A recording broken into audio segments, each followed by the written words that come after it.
ezali tokende longo wana kaka na jimbo wana pembeni wana alisinga te bole mbisa mongo partout yo tala ko bole mbisa singa singa te bole mbisa kashida mo yebi na ko sabina makambo bele po serpe ba bombele bi ba serpe ba bombele ko be o loko kasha madina ka 3600 za manmena mandu kera pona baraka ezali ba bombi makala moni ba bombi nga makala siko ko la samso mandu ki pesa ezali eza place ngade na biso na ko ine delongo na bibisi okay ndenga lo bibo bolu ne sigara biso bino singade na biye na ko limisa tout le loko. Individu interpellé à Baraka. Un élément des FARDC déployé sur la ligne de front à Baraka, Sud Kivu, non loin d'Uvira, est soupçonné d'avoir collaboré avec des forces hostiles opérant dans la région. Selon des informations recueillies, lors du séjour de Joseph Kabila et Corneille Nangaa à Uvira, des échanges auraient eu lieu avec un petit groupe d'éléments FARDC impliqués dans des réseaux illicites basés à Baraka et Makobola. Il est rapporté qu'une importante somme d'argent, estimée à $1 800 000, aurait été remise à ce groupe afin de faciliter le déplacement de matériel militaire lourd depuis Uvira vers Baraka, en les faisant passer pour des équipements réguliers des FARDC. Une fois le matériel arrivé à Baraka, un repli tactique aurait été envisagé pour permettre à des forces adverses de récupérer ces équipements. Ces matériels auraient ensuite été dissimulés dans la zone de Baraka. L'individu interpellé aurait reçu à lui seul $800 000, destinés à être partagés avec 4 autres personnes, ce qui ne se serait pas fait. Il aurait abandonné sa tenue militaire et tenté de quitter la zone par le lac Tanganyika en direction de la Tanzanie. Grâce aux renseignements conjoints des Wazalendo et des FARDC loyales, l'individu a été intercepté le 4 janvier 2026. Les mêmes sources évoquent la présence à Baraka de plusieurs milliers d'armes, transportées par ce réseau dans le but de déstabiliser la zone, ainsi qu'un autre responsable détenant environ $1 million.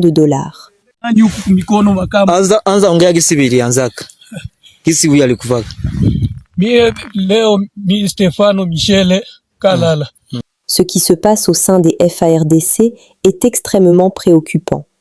Des soldats seraient influencés par des forces extérieures liées au M23AFC, un groupe armé très actif dans l'est de la République démocratique du Congo. Dans certaines zones de combat, il y a des accusations selon lesquelles des militaires auraient trahi leurs engagements envers la défense du pays pour des intérêts personnels ou par influence extérieure. Dans un incident récent, un militaire des FARDC, que plusieurs sources locales nomment Stéphane Kalala, aurait été soupçonné d'avoir reçu de l'argent pour agir à l'encontre d'un collègue qui refusait de renier son engagement envers la patrie. Selon ces mêmes sources, il a ensuite été arrêté par les lignes locales de défense active au Sud Kivu le 4 janvier 2026, date qui coïncide avec la commémoration des martyrs de l'indépendance, ce qui a donné lieu à des réactions fortes parmi la population. Ce type d'accusation reflète une tension profonde dans certaines parties de l'armée congolaise, alors que le gouvernement et les forces armées font face à une rébellion soutenue par des acteurs étrangers, notamment le M23AFC, avec lequel des responsables congolais affirment que le Rwanda entretient des liens militaires controversés.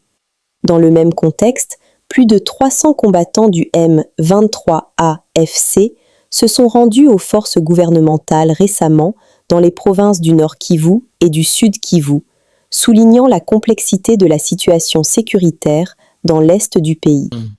Leo basoda walikuya hapa banakuta nani General Jogo anaikala hapa. Wanafika kwenye iko wanamsalimia. Kisha kumsalimia mwana muuliza habari ya masiku mkubwa se salama. Kidogo Jogo kugeuka anaambia soda alikuwa karibu yake, fanya kazi. Ule soda kaanza piga mwenzake na masasi direct sana, piga mwenzake masasi. Wale walikia kumsalimia Jogo, na wao sasa benzao waliona vile wanaua mwenzao direct, na wakama malizia ule mwaliua mwenzao. Kwa Jogo akapita, naambia soda wake mwenye alikuwa naye wa Kirundi, tukimbie hivi tuachane na ule raia kule kwa Naikala. Bakaanza fata kukimbiza Jogo. Mwisho mimi na misa nilisikia mchanganyiko wa masasi, mimi nakimbia nishukia yangu mwingine kwa manyumba. Mwasoda akaniambia, Kiano, usikimbie bure, wewe simama pale, usikimbie bure, usikie kulumia mwenyewe huyo. Na ndo kwa gisi nilisimama, lakini Jogo ndo alisababisha basoda wanafika mwatua ya kuana, paske wenzao walimtembelea sa vile soda anaweza tembelea mwenzake. Yeye akaanza apuye mabetize ya kupiga masasi, na ndo kwa hiyo gisi walikimbia na ule soda wake wa Kirundi. Mie nabakia mateka hapa, nafungwa, sio kwa kwenda ama je. Ndio mwisho wangu. Sasa wewe unazaliwa wapi? Mimi niko mzaliwa wa Kamanyola. Uko mzaliwa wa Kamanyola? Ndio. Ulianzaka kisoda mko na komanda nani? Mimi si kuanza nani kisoda kwanza. Nilikuwaka tu nani Mkamanyola, nilikuwa mlala rondo zamani, wakati rondo ingali hapo. Wakati rondo ingali Kamanyola. Ndio. Sasa kutoka Rubarika kufika Lemera mlienda na nani? Kutoka Kamanyola na kufika huko Malemera. Tulikia kupoteana na wazazi kwenye nilikimbilie. Wakati nakimbia nilikuwa niko na njama hapo na Rupango Mumangazi. Ndio kukia kushituka basoda wananichomokea. Walikuwa bawili, yeye huyo Jogo na huyo soda wa Kirundi. Na ndo kunikamata, baniuliza uko soda hapa Rupango? Kaambia hapana, tuingie Rupango. Muuliza atavambia, mimi nakimbia ninapotea bazazi. Ase hapana, na direct kunifunga kamba na kuanza kunipiga kwa na gisi tulikia nabo biko nakia na niambia, hivi tunaenda na wewe mpaka tuoneshe benzako. Mimi naambia sio kwenye bazazi yangu wako kufika Rubanga. Jogo anakuwa na ule na soda yake Kirundi, anakuwa anamwambia tuwe huyu mtu tusiende na fani ni natembea na yeye.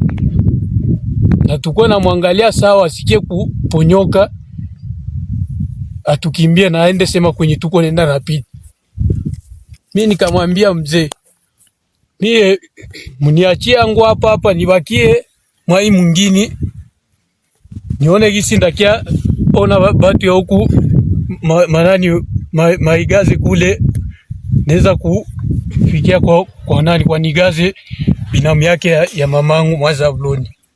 Ase hapana, mpaka tutaenda kwenye iko huko Rurambo. Na gisi tulifika huku mejuzi, sasa tunafika wenzake tena namsalimia ku nani meyeye kona enda na nani kivyake, hapendi kusherekea na wenzake.